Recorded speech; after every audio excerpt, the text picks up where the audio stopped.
Bonjour à tous, bienvenue dans une nouvelle vidéo Booktube sur ma chaîne, c'est-à-dire une vidéo où je vous présente et vous donne mon avis sur un livre. Aujourd'hui, nous allons parler du deuxième volet de la série Hadès et Perséphone de Scarlett Sinclair qui s'intitule A Touch of Rin.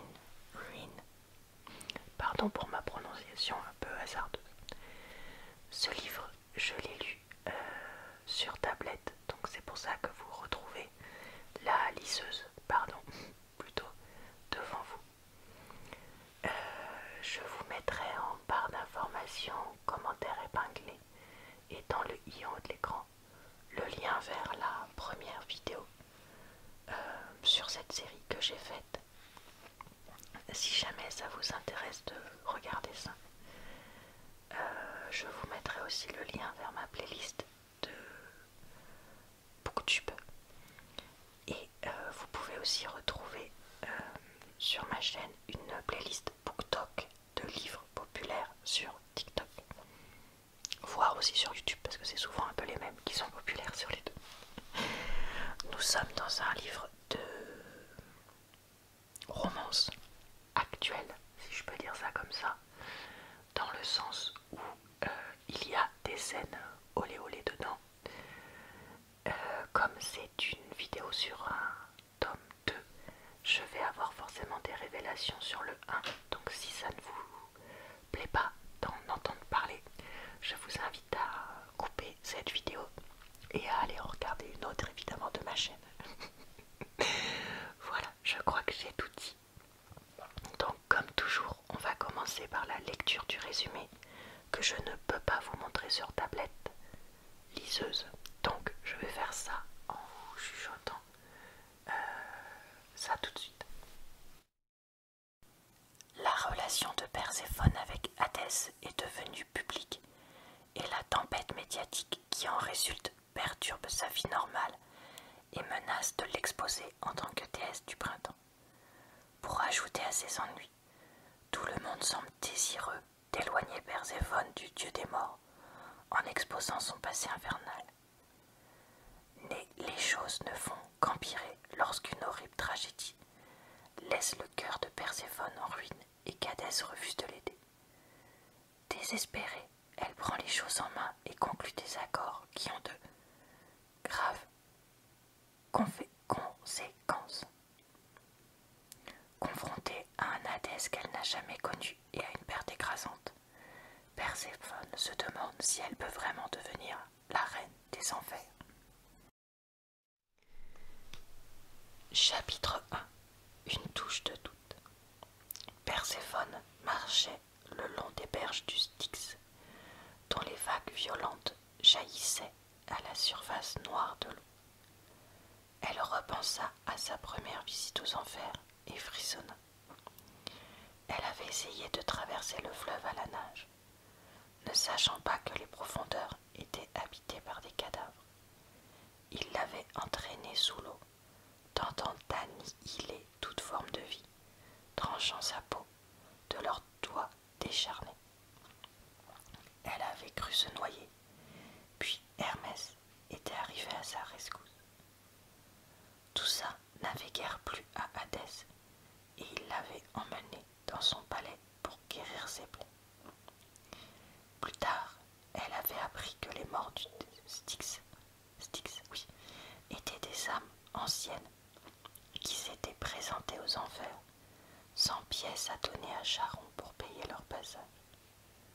Condamnés à passer l'éternité dans l'eau, ils étaient l'un des nombreux moyens qu'Hadès avait mis en place pour protéger les frontières de son royaume, empêchant les vivants d'entrer et les morts de s'échapper. Elle avait beau être mal à l'aise de marcher si près de l'eau, Perséphone trouvait le paysage magnifique. Le Styx s'étendait sur des kilomètres avant de disparaître à l'horizon, où se dressaient de hautes montagnes. Des narcisses blancs poussaient en abondance sur ces berges, luisants comme des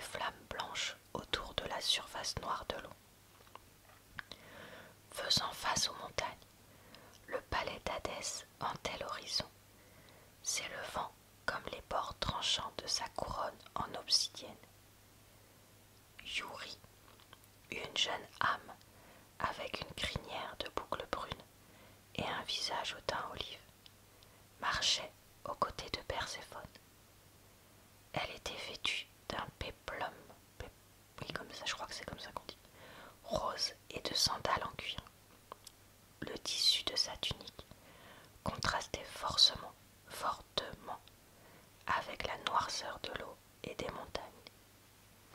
Perséphone et elle étaient rapidement devenues amies et elles se promenaient souvent dans la vallée d'Asphodèle.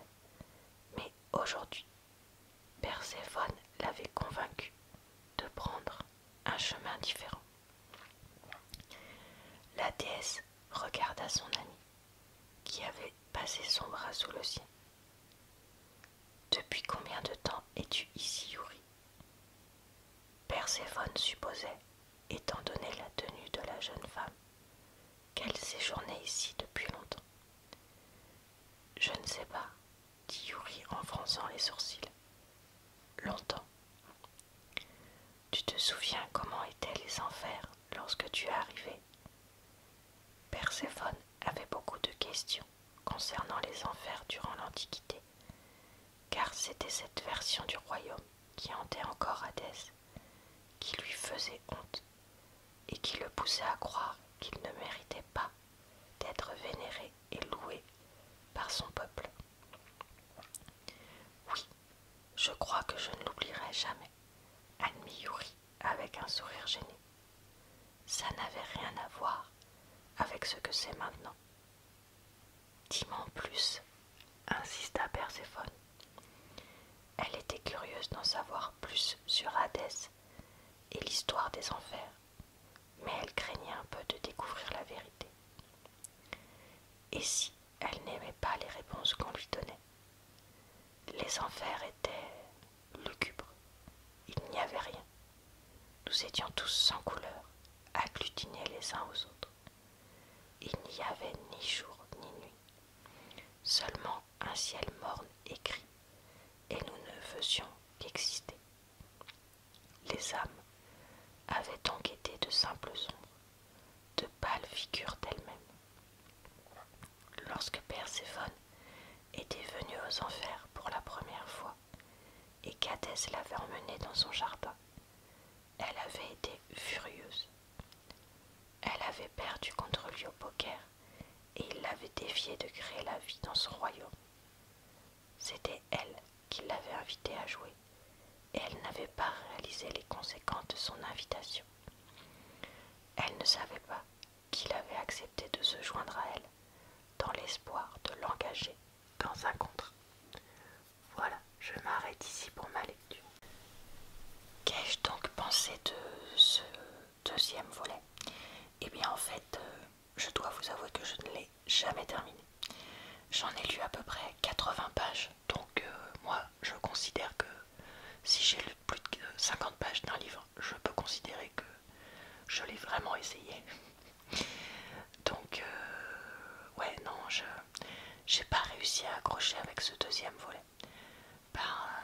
Parce que je sais pas, je trouvais que les éléments qui étaient proposés dedans pour développer l'histoire, bien que pas inintéressants ou loufoques par rapport à l'univers dans lequel ça se situe, vraiment je n'accrochais pas quoi. Donc voilà, j'avais envie d'arrêter. Plutôt que ça, je me suis forcée à continuer un peu pour que l'intrigue se lance un peu plus. Mais même avec ça, en fait, j'avais tellement d'autres livres qui m'intéressaient plus en même temps que je ne me voyais jamais reprendre ce livre. Et je me suis dit, Laura, est-ce que ça vaut le coup que tu te forces à lire un livre que tu n'as pas trop envie de lire, ou est-ce que tu vas plutôt garder ton temps pour lire d'autres livres qui t'intéressent plus? Eh bien, écoutez, c'est la deuxième solution que j'ai faite. Après, je trouve ce livre toujours intéressant dans le sens où l'univers dans lequel évoluent les personnages, Hadès, Perséphone, avec les autres demi-dieux ou dieux, les oracles et tout ça, c'est vraiment très original. J'ai trouvé original que dans ce deuxième volet, on soit sur, comment dire, une suite de relations. C'est-à-dire que, voilà, on est tombé super amoureux on s'est envoyé en l'air, super. Mais maintenant, si on veut construire quelque chose de durable, ben il faut plus, il faut d'autres choses. Donc voilà, comment est-ce qu'on fait, comment est-ce qu'on se sent assuré ou pas que l'autre nous aime vraiment et tient vraiment à nous, tout ça. Et ça, c'était vraiment original. Mais, mais c'était, enfin, pour moi, un peu plan-plan. Et après, est-ce que c'est parce que moi, je suis en couple depuis plus de 10 ans et que du coup, ces choses-là me paraissent un peu dépassées dans ma tête, dans le sens où je pense que si, voilà, demain mon couple se finissait pour peu importe la raison, et que je me retrouvais dans la situation, voilà, de retomber amoureuse, etc. Peut-être que qu'à ce moment-là, lire ça, je me sentirais concernée. Ou peut-être que si j'avais à nouveau une vingtaine d'années, désolé, mon ventre fait du bruit, à avoir mes premières relations amoureuses sérieuses et tout ça, voilà, pareil. Mais pour moi, là, dans ma vie actuelle, c'est très loin. Les jeux de pouvoir entre tel dieu et tel dieu. Maintenant que j'ai changé de boulot et que j'ai quelque chose de plus apaisé, c'est pareil, c'est plus le centre de mes préoccupations. Donc voilà, donc c'est des sujets qui sont intéressants, mais, qui n'étaient pas pour moi dans cet instant de ma vie, etc. Après, je pense quand même que c'est un livre, ce tome 2 et même le tome 1, qui peut vraiment intéresser un certain nombre de monde et dont les thématiques voilà, sont variées et diffèrent du 1, puisque comme je vous avais raconté dans le 1, c'était une des thématiques, c'était notamment le fait d'avoir une mère surprotectrice et toxique, il faut le dire. Et au moins là, on change de sujet. Mais bon, ouais, j'ai pas réussi à accrocher. Par contre, je pense que s'ils en faisaient un film, un ou deux films, je me dis s'ils faisaient un film sur les 3 volets ou 2 films en faisant un livre et demi, ça pourrait être sympa. Donc n'hésitez pas à me dire si jamais vous en entendez parler, mais ouais là, c'était pas pour moi à ce moment-là de ma vie, tout simplement. Voilà, et ben écoutez, maintenant que je vous ai raconté ça, je vais vous laisser. J'espère que cette vidéo vous a relaxé, plu et diverti, et aidé peut-être à choisir ou pas un livre. Je vous retrouve très très vite dans une prochaine vidéo booktube, puisque comme vous le savez, je lis beaucoup depuis quelques temps et donc j'ai plein de vidéos pour vous. Je vous souhaite donc une bonne soirée, une bonne nuit ou une bonne journée et je vous